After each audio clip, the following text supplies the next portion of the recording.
Hello Flyers, welcome to the channel. Today we have the unboxing, build overview, and receiver placement for the new 15th anniversary 70mm Viper.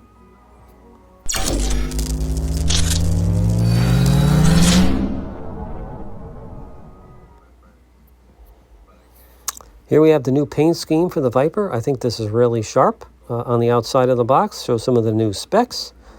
The box itself contains the one-piece wing on the top, as well as the other assembly parts underneath. This includes the fuselage, canopy, some hardware, the vertical and horizontal stabilizers. In the pilot seat, we have the classic blue-suited FMS pilot. The hardware consists only of 7 push rods and 11 screws, so the assembly is quick. Here we have the place for the one wing placement. The hole is where you're going to be feeding in the servo wires from the wing. Just be sure when you're feeding them through they don't pinch. Next is a view here of the thrust tube and the 12-bladed fan, which does sound really nice. Once that's through, the next step is going to be to install the 6 screws you're going to need for the main wing. This is a hex screw, so you'll need a metric hex. Once that's done, you're flipping the plane over, and you're going to be putting on the horizontal stabilizer, which has 2 elevator servo wires you connect through that come through the fuse. You're going to connect it with 2 screws. Next is the vertical stabilizer, which gets connected with 3 screws. The next step is going to be centering all the servos. After you center the servos, this is what they're all going to look like. They will center in the middle. Do this before you connect the push rods. The only one you're going to have to change are the 2 for the flaps. You're going to want to adjust those arms so that they're pushed back toward the flaps. That will give you full travel when you go to like a takeoff setting and a landing setting. This is what they look like when they're completed.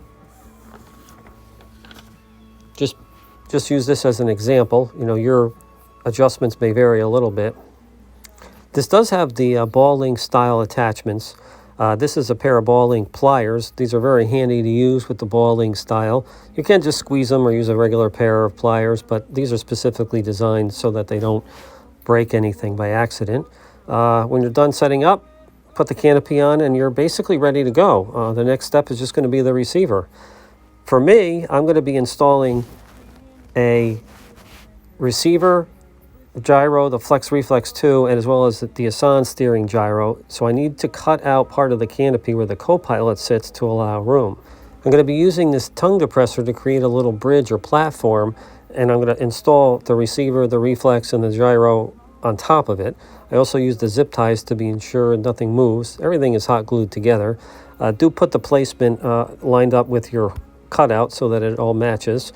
Overall, I don't mind this setup. I use something similar on other planes, and it works very well. You do get to see all the lights when they are on with the canopy down, so you know everything is working correctly. Overall, I think this new paint scheme is really sharp and an improvement over the plain blue from the last time.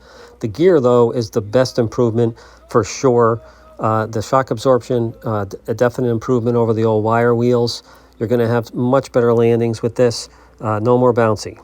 Overall, this is a great EDF for the money, and it's a good choice for your first 70mm plane.